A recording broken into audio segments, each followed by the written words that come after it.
séculos dos séculos. Aleluia, aleluia. Nós podemos assentar, queridos.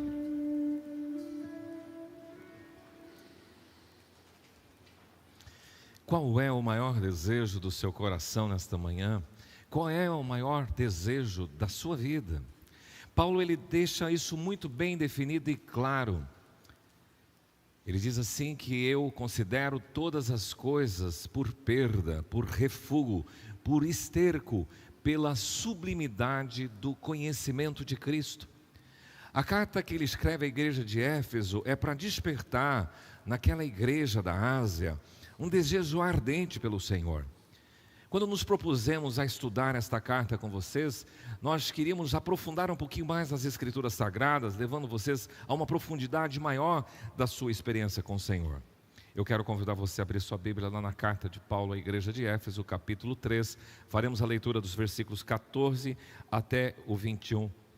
Eu pediria que você permanecesse com sua Bíblia aberta, acompanhasse todo esse texto, que a gente vai tentar esmiuçar algumas palavras importantes e interessantes aí desse texto. E o texto bíblico nos diz o seguinte: por essa razão eu me ponho de joelhos diante do Pai, de quem toda a família nos céus, na terra recebe o nome.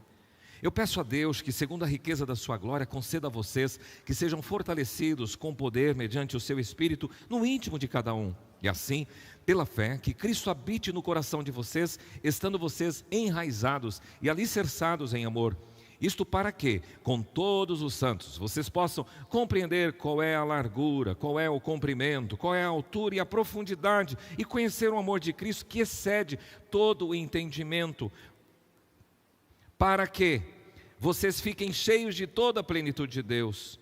Ora, aquele que é poderoso para fazer infinitamente mais do que tudo o que pedimos ou pensamos, conforme o seu poder que opera em nós, a Ele seja a glória na igreja, em Cristo Jesus, por todas as gerações, para todos sempre.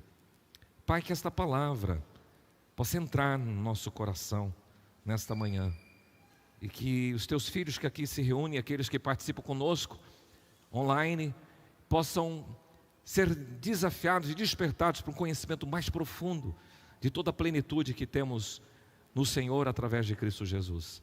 Que seja assim, que sejamos porta-vozes da Tua palavra, um porta-voz credenciado em nome de Cristo. Amém. Paulo já desenvolveu esse tema de oração aqui nesta carta. Na verdade, por 3 vezes ele trabalha oração.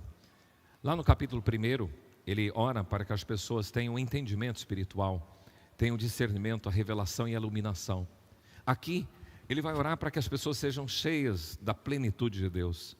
E lá, no final desta carta, Efésios 6, ele vai tratar da oração como uma importante arma que nós temos para enfrentar as lutas espirituais. Ele já destacou na sua primeira oração, lá no capítulo 1, versículos 15 a 23, as virtudes importantes na oração, a fé e o amor. Ele diz que a gente tem que orar buscando ao Senhor de forma incessante. Lá nesse capítulo 1, ele já diz que a sua oração sempre tem que ser sempre com ação de graças. Você tem que fazer menção nominal às pessoas. A gente quer economizar muitas vezes. Senhor, abençoa toda a minha família.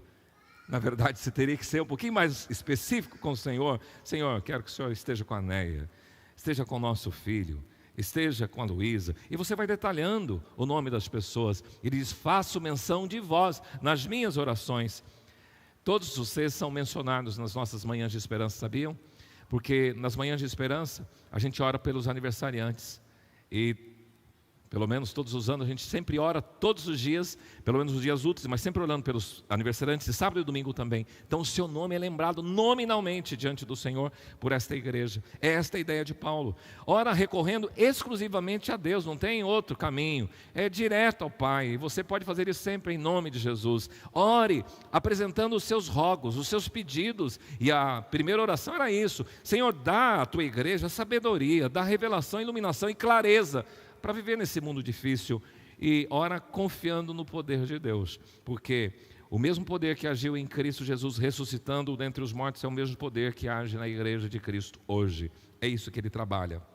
Agora, esta oração de hoje, Paulo está dizendo assim: eu quero que os meus irmãos da igreja de Éfeso Só que não é só de lá, porque a carta à igreja de Éfeso é uma carta universal. Então você está incluído naquela oração de Paulo, e nós devemos orar nesse sentido. É para que essas pessoas sejam cheias de Deus, para que essas pessoas tenham a habitação de Cristo de uma forma tão forte no homem interior e sejam plenas de Deus. É esta a expressão que ele utiliza. Então nosso tema hoje é este: orando por plenitude de Deus. Por quê? Nós vivemos num mundo de grande vazio espiritual, de uma frieza espiritual incrível, de uma sequidão e de esfriamento também. Quando a gente olha para o mundo em que percebe-se desespero, mas sem recorrer a Deus. É curioso isso, né? Os caras estão passando dificuldade, tem luto, tem morte, tem tudo, mas não se rende aos pés do Senhor. Isso é frieza espiritual. Eu estava lendo esses dias Amós e compartilhei ontem na nosso culto de vigília isso. Porque Deus falou assim: mandei fome, tragédia, praga, tudo, mesmo assim não se converteram ao Senhor. Mandei isso, mesmo assim não se converteram ao Senhor. 5 vezes lá em Amós 4, você pode ler lá, não se converteram ao Senhor. Coração duro. Então falta esse desejo, essa sede, esse gosto, esse prazer por Deus. Então por isso, o que deve ser mais importante, o que você deve mais almejar na sua vida é Deus, é viver com Ele. E Ele é a melhor coisa que você pode ter nesse mundo e nesta vida. Então, como que Paulo estimula isto na igreja do Senhor? Então, a primeira coisa que eu queria dizer é que orar pela plenitude de Deus é saber da importância e a razão e a postura na oração. Aqui é interessante porque Paulo deixa bem claro isso no versículo 14. Por essa razão. Qual a razão? O que Paulo quer dizer? Qual é a causa? Qual é a razão que ele fala pelo motivo da sua oração? Há um comentarista bíblico chamado Barclay, e ele escreve de uma forma interessante, dizendo assim, que Paulo aqui pinta um quadro tenebroso. Na verdade, um mundo desintegrado, um mundo dividido, um mundo separado entre nações e homens e dentro do próprio homem. E aí ele mostra que Jesus é o centro de convergência, não só entre Deus e os homens, mas um centro de convergência entre homens e homens, entre você e você. É isso que ele fala, Cristo é o centro, e esta é a mensagem, ele quer dizer isso, que a igreja tem que levar, que Cristo é o ponto de convergência. Pois bem, aí ele diz da sua postura. Quando a gente trabalha a postura em oração, é bom sempre lembrar de uma matéria que eu aprendi há muitos anos atrás e fez diferença em todos os sentidos na ideia de ministério. Por exemplo, o que é forma e o que é essência, né? Quando eu estou falando de oração, nós estamos falando de forma ou de essência? O que vocês acham? Essência. Quando eu falo de louvor e adoração, estou falando de forma ou de essência? Essência. Agora, quando eu digo orar de joelhos, eu estou falando de forma ou de essência? Forma. Quando eu estou falando louvar com palmas, eu estou falando de forma ou essência? Forma. Então Paulo está mostrando aqui a forma que ele está utilizando para essa oração, porque na verdade era algo tão forte no coração dele, ele sentia uma necessidade de orar por isso, para que a igreja abrisse os olhos para o que é Jesus, e Cristo habitasse na vida das pessoas. Por isso que ele se prostra e se coloca de joelhos. Mas a forma, você pode usar de várias formas. Eu posso orar andando? Sim. Posso orar assentado? Sim. Posso orar deitado? Posso. Posso orar lá no meu quarto? Posso. Posso na sala? Posso no banheiro? Tomando banho? Posso. Nós temos que orar em todo o tempo. A forma é em todo o tempo. E é variável. A essência é ore em todo o tempo. Pode ser ajoelhado em pé com mãos erguidas. Os judeus, eles tinham o hábito de orar com as mãos erguidas. E Jesus conta aquela parábola do publicano e do fariseu que sobe para o templo. E o fariseu lá orando: olha, eu não sou que nem os outros, eu jejuo, eu dou esmolas, eu não sou que nem os publicanos. E aí o carinha lá, o publicano, bem humilde, tinha vergonha de falar com Deus, batia a mão no peito, nem olhava para cima: Senhor, tem misericórdia de mim, pecador. E Jesus diz: qual é que desceu do templo justificado? Porque Jesus não quer saber da forma, ele está atento ao âmago da sua oração. Mas Paulo aqui coloca nesta forma, porque ele está dizendo, é um desespero. A igreja precisa, as pessoas precisam entender o conhecimento de Cristo. Então é um clamor profundo, uma rendição. Essa prostração significa um símbolo de súplica extrema e angustiosa do coração de Paulo. E é o que a gente precisa orar hoje, porque as pessoas estão deslumbradas com o mundo. As pessoas se fascinam com os bens. As pessoas se fascinam com as possibilidades da vida humana, mas se esquece do mais principal, que é o conhecimento de Cristo. Então Paulo se coloca de joelhos e fala que a igreja não perca isso de vista. Mas aqui dentro dessa tônica do texto, a gente vê a referência a um pai de uma grande família. É isso que a gente percebe quando ele, no versículo 14, ele diz: por esta causa eu me ponho de joelhos diante do Pai. Os gregos chamavam Zeus, o deus Zeus, de pai. Os romanos, Júpiter, de pater, de pai. Mas no Velho Testamento, os hebreus chamavam Deus de Abba, pai, que é pai. E os cristãos também, na própria orientação do Senhor Jesus Cristo, diz: quando vocês forem orar, orareis assim: Pai nosso. Então essa palavra pater tem a ver com a paternidade de Deus, aquele que nos gerou, e aquele que fundou a humanidade, a família, o progenitor de um povo. O Deus da Bíblia é o Deus pater, é o Deus paterno, é o Deus Pai, é o Pai do universo, das galáxias, das estrelas e planetas. Eu assisti um filme e vou recomendar para vocês, chama Invencível, A Caminho da Redenção. Muito legal esse filme, tem na Netflix, ou deve ter em outro lugar também. Invencível, O Caminho da Redenção, é de um atleta olímpico, que foi um grande vitorioso, porém ele foi levado para a guerra, e depois ele volta como veterano de guerra, cheio de distúrbios emocionais, e Deus opera uma obra linda na vida dele. Mas uma das cenas, ele ficou 47 dias num bote, à deriva no mar. E você vai perceber ele olhando para as galáxias, e lá ele faz uma oração: se o Senhor me tirar dessa, eu vou te servir. E ele esquece depois dessa oração, mas lá na frente essa oração vai fazer sentido. Mas ele olha para as galáxias, e é linda essa imagem. Então o nosso Deus pater ou pai, o Ab, é esse Deus das galáxias, o Pai, o Criador do universo, o Criador de todos os seres inteligentes, racionais, os anjos e homens. É o Pai dos cristãos, que por meio de Cristo tornaram-se filhos de Deus. E Paulo já se referir a isso lá no versículo 17 do capítulo 1, como Pai da glória. E a gente vai encontrar nas Escrituras referências a Deus como Pai das luzes, Pai da eternidade, Pai santo, Pai de misericórdias, Pai de todos, Pai espiritual, Pai celeste, Pai nosso. É esta referência, porque pertencemos a uma grande família. E ele diz no versículo aí: de quem recebe toda a família nos céus e na terra recebe o nome. A ideia é nomeado por todas as famílias da terra, é proferido, é feito menção como pátria, como família, como uma linhagem de alguém que foi o progenitor, daquele que tem uma ascendência em Deus. E veja, você de alguma forma tem que reconhecer. Se você não quer, vou te lembrar 4 motivos, por exemplo. Você pertence a Deus, primeiro, porque Ele te criou. Segundo, porque Ele te sustenta. Terceiro, porque Ele te provê todas as coisas. E quarto, porque Ele te salvou.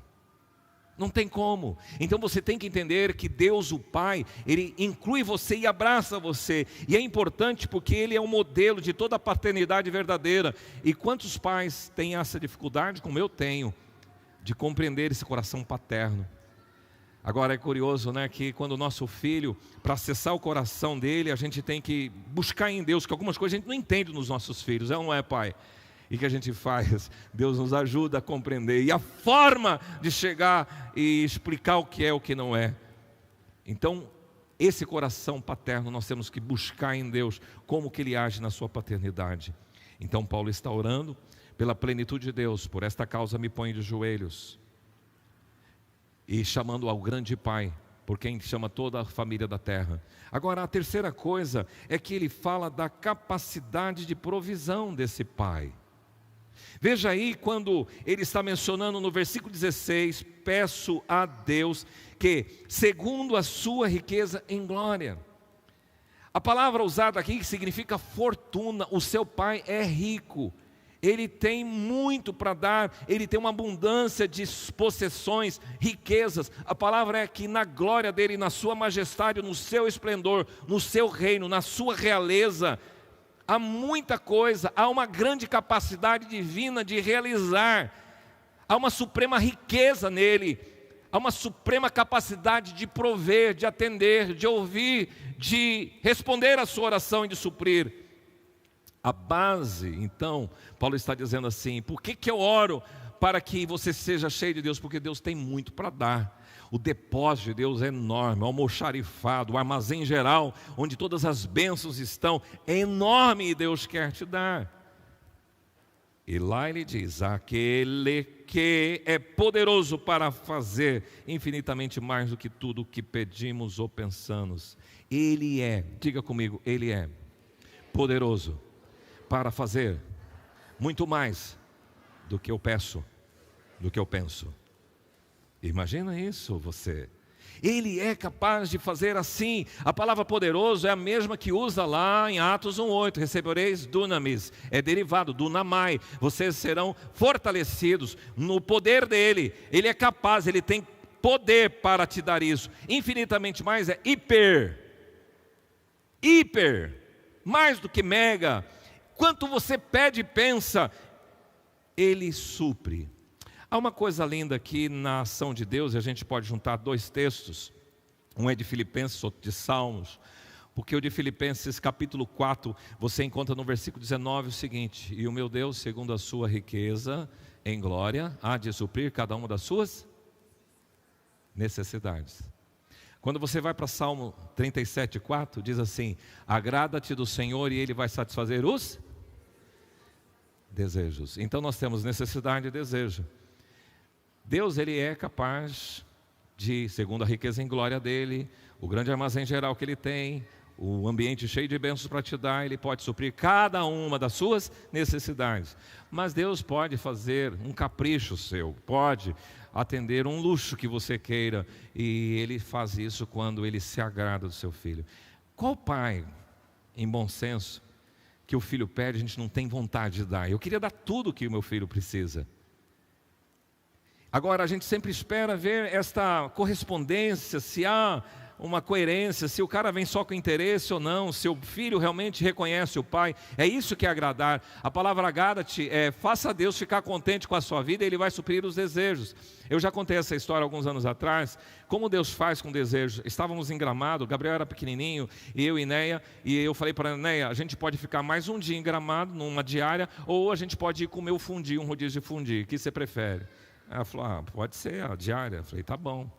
Era o que eu queria que ela respondesse. E fomos para a diária, ficamos. Passaram-se alguns meses, nós viemos para Dourados, fomos convidados com equipe, pastor e equipe, a participar de uma programação numa igreja em Jardim. E eu e Neia fomos ficar hospedados na casa de uma pessoa.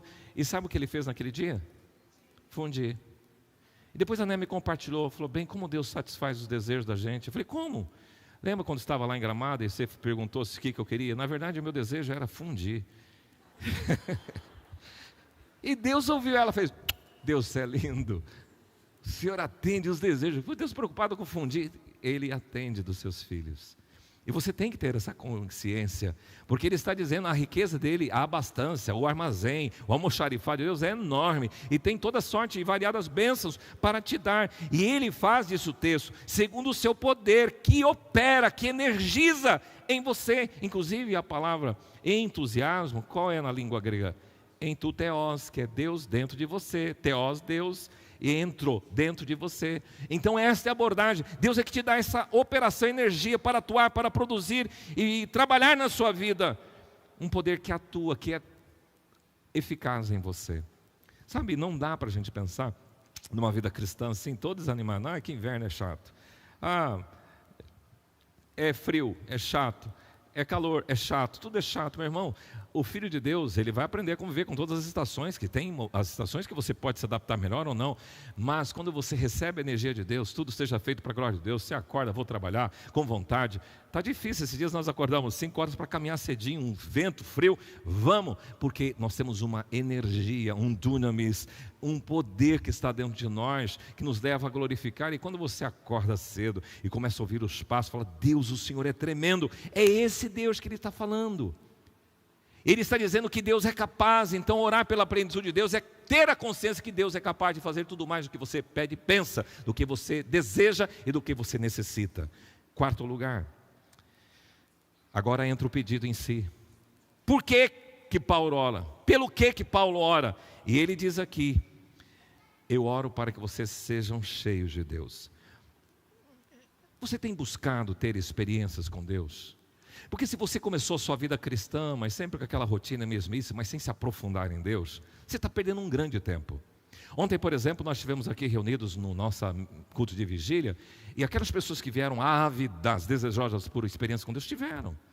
Momento gostoso da presença, saímos aqui alegres, porque a presença de Deus impregnou este lugar. Mas a experiência com Deus é algo que você deve buscar, através da sua palavra, através da sua rendição. Então quem busca, garimpa, acha. Agora quem não busca, não acha. Quem não procura, não acha.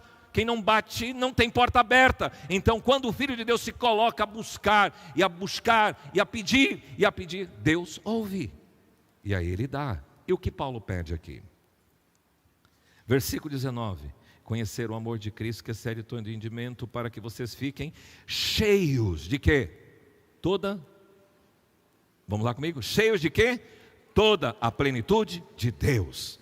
Ele está dizendo que vocês sejam fortalecidos nisso e sejam cheios da virtude de Deus. Sejam tomados, é a expressão, cheios, completos. É como se fosse derramado sobre a sua vida até extravasar, até a boca, até o topo da sua vida. É isso que ele está dizendo. Algo liberal, preenchido até a borda, sem faltar nada, em grande escala, em abundância.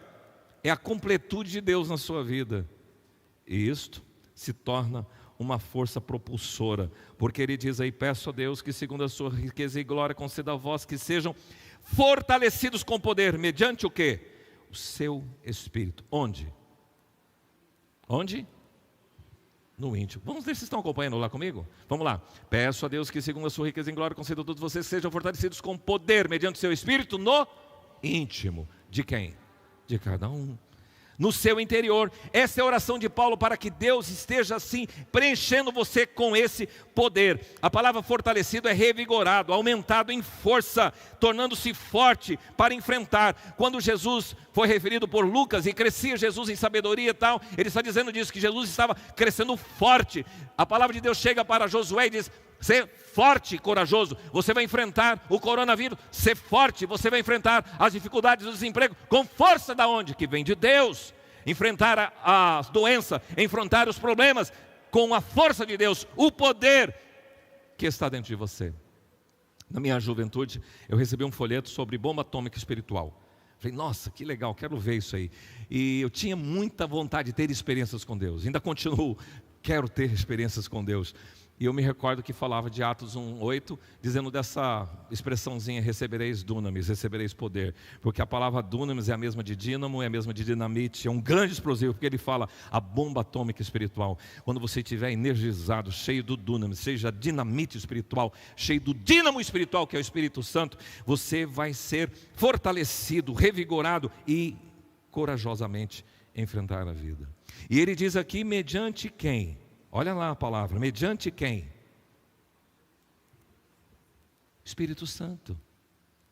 Isso eu consigo através do Espírito Santo que habita dentro de mim, no meu interior. E aqui é interessante entender que os gregos entendiam a expressão no seu homem interior de 3 formas, 3 segmentos: razão, consciência e vontade. Então Paulo está dizendo assim, que vocês sejam fortalecidos na sua razão. O contrário, o contraste com razão é o quê? Emoção. Então ele dizendo que você possa ter os seus pensamentos, o seu raciocínio centrado em Deus, e não seja levado pelas suas emoções e pelos seus ímpetos. Paulo está dizendo assim, que vocês tenham a sua consciência impregnada e dominada pela presença de Deus. Por quê? Há o perigo de uma consciência cauterizada. O que é consciência cauterizada? Se você ficar batendo aqui, tal, aqui vai virar um calo. No primeiro momento você pode sentir dor, mas de tanto bater, vai cauterizar e você vai ficar insensível. Algumas pessoas costumam fazer pecado, cometer pecado, elas cometem pecado, pecam, e daqui uns dias, no primeiro momento, isso aqui é pecado, daqui uns dias, não, isso aqui não é pecado, consciência cauterizou, aquilo que era errado começa a ser normal, e Paulo está dizendo, vocês têm que ter uma consciência cristalina e límpida para compreender as coisas de Deus, e vocês também têm que estar cheios de Deus, para que Ele esteja impregnado na sua vontade, nos seus desejos, nas suas inclinações, porque Paulo disse também, em Romanos, que o querer o bem está em mim, mas não o realizar. E ele diz, miserável homem que sou. Então, Faz aquilo que o Senhor prometeu em Provérbios, que o Senhor inclina o coração do rei para fazer segundo o seu bem-querer.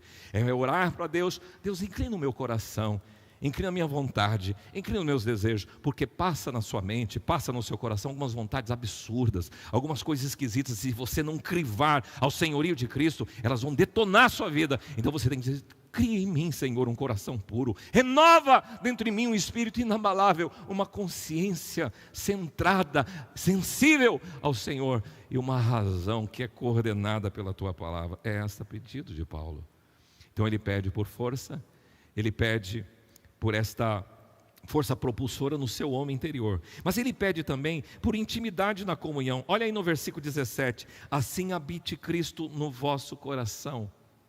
Uma coisa curiosa é que na língua grega tem duas palavras para falar de residir, de habitar. Uma é uma habitação permanente e outra é uma habitação temporal. E a palavra que ele usa aqui é uma palavra explícita para habitação permanente. Então é como se você dissesse: Senhor, aqui está a minha vida, o meu coração, eu quero que o Senhor venha fazer morada em mim. E ele disse, Jesus disse isso: e vos farei morada. Ele disse que aquele que o convidar, ele vai estar. Se alguém me ama, guardará a minha palavra, meu Pai o amará, e viremos para ele, e faremos nele morada não transitória, permanente. É permanente, não transitória. Um dos textos que eu vejo uma gentileza de Jesus fantástica é lá de Apocalipse capítulo 3, quando para uma igreja, ele diz assim: eis que estou à porta e bato. Se alguém ouvir a minha voz e abrir a porta, entrarei em casa e cearei com ele comigo. A igreja de Laodiceia. Olha a gentileza de Jesus. Ele não vem estrupiando sua vida, não vem arrebentando o seu coração. Ele espera que você o convide. Bem-vindo, Senhor, ao meu coração. E aqui tem uma coisa interessante, que quando você convida Jesus para habitar, Ele tem acesso, e deve ter acesso a todos os cômodos da sua vida. Há muitas pessoas que já convidaram Jesus, mas não abriram o cômodo, o compartimento dos pensamentos, não abriu o bolso para o Senhor. Tem alguns compartimentos da minha vida que são só meus, e eu quero governar e dirigir. E quando você pediu para o Senhor governar a sua vida, habitar com você permanentemente, é para Ele acessar suas entranhas, seus bastidores, a sua intimidade, entrar lá com profundidade, e a gente teria vergonha disso. É esta a ideia que Paulo está traçando. Pai, eu oro para que os teus filhos sejam cheios da força propulsora e que Cristo habite de uma forma tão permanente, tão enraizada na vida deles, porque esta palavra ele usa em arraigados e alicerçados, fortalecidos na estrutura radicular da vida deles, firmados, estabelecidos e fundamentados e edificados em Cristo Jesus. E esta plenitude, a gente trazer força propulsora de uma intimidade com o Senhor, ela também traz uma compreensão do quê? Do amor de Deus. Olha aí, o versículo 17, finalzinho: em amor, 18, a fim de poderes compreender com todos os santos qual é a largura, o comprimento, a altura e a profundidade de conhecer o amor de Cristo. Paulo ora para que você, cristão, consiga observar os horizontes ilimitados do amor de Deus. Que a nossa consciência e definição e conceituação de amor, ela é muito pobre, né? Essa ideia, mocinho que chega para mocinho: eu te amo. O que é esse eu te amo? Amo até quando? Tem uma frase que eu me recordo quando dava curso para casais: casados enquanto durar este amor. Olha que absurdo. O amor aqui que Deus fala, porque tem 3 palavras também, 4 palavras para amor na língua grega, né? É o ágape, o filéu, o eros e o storge. São 4 tipos de amores diferentes. O amor que Deus refere aqui é o ágape, é o amor mais profundo, que no hebraico tem um outro amor para significar isso, que é resed, é o amor sacrificial, que se expõe, que derrama suas entranhas. Então é com esse amor extravagante, exagerado, que Deus chamou. E a gente não compreende esse amor, porque o nosso amor é muito pobre, é ridículo diante desse amor. E Paulo está dizendo que eu quero que você desvende os seus olhos para compreender a largura do amor de Deus, o comprimento do amor de Deus, a altura do amor de Deus e a profundidade do amor de Deus. Nós precisamos conhecer a Cristo. Se você entender Jesus, você vai compreender o platos, o mecos, o batos e upsos, que são as 4 palavras referentes à largura, comprimento, altura e profundidade. Não há ninguém que seja excluído do amor de Deus. Não há nenhum lugar que se coloque fora da riqueza de Cristo. Não há experiência que o amor de Cristo rechace a fim de ganhar alguém. Esse é o amor de Deus. Agora um destaque que está ali no versículo 18. Isto para quê? Qual a expressão que vem logo em seguida? Com todos os santos. Onde é que esse amor vai ser aprendido, compreendido, desenvolvido? Onde? Com todos os santos. Onde é isto? Na igreja do Senhor Jesus Cristo. Se tem um ambiente em que esse amor tem que ser explícito, é esse ambiente com todos os santos. E você sabe que quando você para com sinceridade no seu coração para observar a maravilha desse amor na vida das pessoas que Deus operou, você começa a compreender. Às vezes a gente fica sentadinho observando e conhecendo as histórias bem pouquinho de algumas pessoas e fala como Deus operou com um grande amor na vida dessa pessoa. Que coisa linda que Deus fez, casamento arrebentado, vida desgraçada. E Deus operou na vida dessa pessoa, com todos os santos. John Wesley, que foi um grande reformador, ele diz o seguinte: Deus não tem nada a ver com uma religião solitária. Ninguém vai sozinho para o céu. Por isso, meu irmão, nós temos que ter esse desafio de demonstrar esse amor de Deus a todas as pessoas, para que o céu seja povoado com muita gente da sua cidade, os seus vizinhos, a sua família seja ganha para Jesus Cristo. E você é responsável, a igreja é responsável por manifestar esse grande amor de Deus. E você vai compreender a largura, o comprimento, a profundidade desse amor.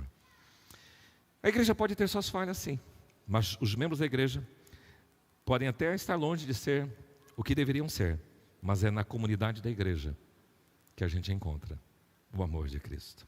Eu gosto muito de uma música do Asaf que dizia assim: eu não sei o que seria de minha vida sem irmãos e irmãs, sem amigos que com o amor de Jesus alcançaram meu coração. Quando sem destino eu ia caminhando para o fim, eles estenderam suas mãos para mim. Eu não sei o que seria se não tivesse o Benedito Piacente na minha história. Dona Isaura, minha professora de escola dominical quando criança. Se eu não tivesse meu pai, João Almeida Rios e Kézia, me levando à igreja do Senhor Jesus Cristo, o que seria da nossa história? O que seria da sua história? O que seria da sua vida? E Paulo, então, ele encerra esta oração com uma doxologia. Ei, que palavra esquisita é essa, pastor? É o seguinte: doxologia é uma fórmula que a igreja primitiva utilizava. A palavra tem uma justa posição de doxo, logos. Doxo, glória. Logos, palavra, estudo. Ou palavras de glória, palavras de majestade, palavras de exaltação, palavras de glorificação. E ele encerra então com esses versículos. Veja aí: ora, aquele que é poderoso para fazer infinitamente mais do que tudo quanto pedimos ou pensamos, conforme o seu poder que impera em nós, a ele seja a glória na igreja em Cristo Jesus por todas as gerações, para todos sempre. Amém. Isso é doxologia. E existem várias na Bíblia. Glória ao Pai, ao Filho e ao Espírito Santo. Doxologia, exaltação. Bendito seja Deus, o Pai do nosso Senhor Jesus Cristo. Doxologia. Glória a Deus nas maiores alturas e paz na terra aos homens a quem Ele quer bem. Exaltação. Tem várias fórmulas na Bíblia Sagrada de doxologia, de exaltação com palavras. Interessante que ele diz: aquele que é poderoso para fazer. A esse seja a glória. Eu gosto dessa expressão. Eu tive um professor de português que dizia: quando o A for craseado, você tem que prolongar ele. Aquele que é poderoso. A ele que é poderoso para fazer, seja a glória. E aqui, queridos, ele encerra com glória a Deus na igreja. Glória a Deus em Cristo Jesus. Glória a Deus por todas as gerações, a descendência. Glória a Deus forever, para todos sempre. Palavra usada aqui para tempo, para sempre. É interessante a gente ter essa compreensão, porque o Cronos é esse horário que você sabe aí, já estamos quase fechando o nosso culto matinal. Cronos. A outra palavra é kairos, que é tempo oportuno. Mas a palavra aqui não é nem cronos nem kairos, é uma outra que chama aion. E aion na língua grega significa tempo de longuíssimo prazo, de grande extensão. Todas as vezes que a Bíblia usar séculos dos séculos, forever, para sempre, está falando do tempo de longo prazo, milênio, longuíssimo prazo, é esta palavra. E ele chega e chancela com uma das palavras mais conhecidas e transliteradas na raça humana. Qual é? Amém. Amém. Que significa eu concordo, eu acredito, eu ratifico. Perfeitamente. É esta palavra. Em todas as línguas, vocês já perceberam que não tem... Fala em inglês, amém. Fala, Paul, para mim, amém em inglês. Amen. Fala em alemão. Amen. Amen. Amen. Ela é transliterada, ela não tem uma tradução específica, ela é transliterada e todos falam amém, que significa eu chancelo, eu concordo, eu ratifico. Certamente, absoluta confiança e convicção. Me recordo que quando a gente ia cantar no coral Aleluia de Handel, a gente cantava e sempre, para sempre, aleluia, e sempre, para sempre, aleluia, e sempre, para sempre, forever. Para todos sempre, pelos séculos dos séculos, de geração em geração, para todos sempre. Fechamos isto. Quantos aqui querem ser contemplados por essa oração de Paulo? Você precisa orar por pessoas também nessa direção. Talvez nós precisamos colocar de joelhos mesmo para clamar, para buscar com avidez ao Senhor. Um grande Pai com uma provisão inesgotável de recursos, de condições para prover, muito mais do que você pede e pensa.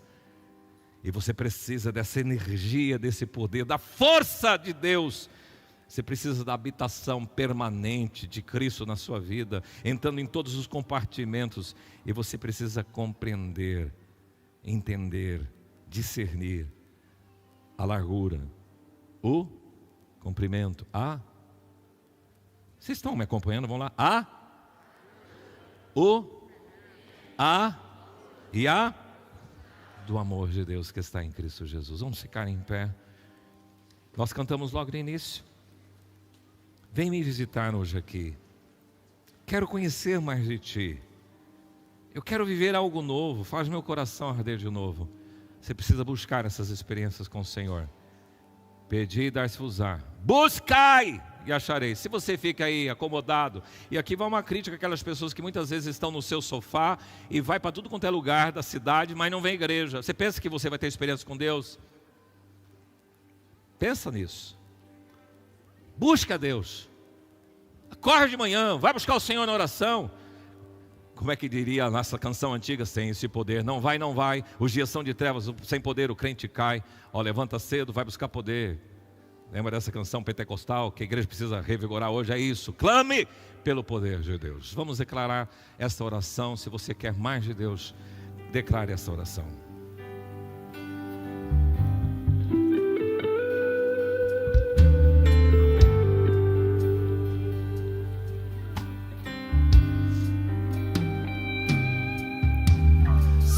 Eu sei, Senhor, que Tu és soberano. Tens os Teus caminhos, tens Teus próprios planos. Venho, pois, a cada dia, venho cheio de alegria e me coloco em Tuas mãos, pois és fiel.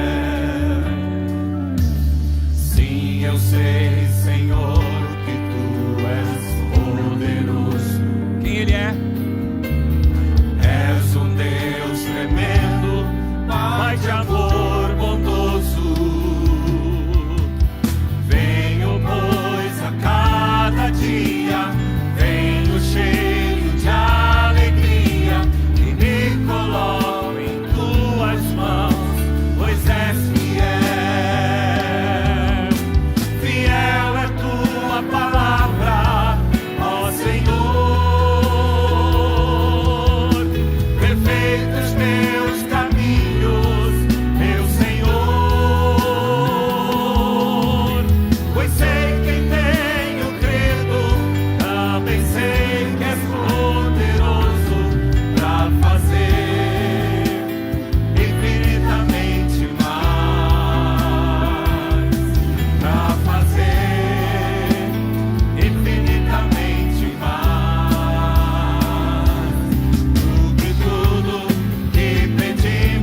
segundo o poder do Senhor que opera em nós, para trazer força propulsora, para ter essa habitação radiculada nas raízes da nossa vida de Cristo, e também para trabalhar com esse homem interior, fazendo sempre ser movido pelo entendimento e a compreensão da largura, do comprimento, da altura e do amor do Senhor que está em Cristo Jesus. Que os teus filhos saiam daqui cheios desta graça, cheios da plenitude do poder do Senhor, em nome de Jesus. Amém.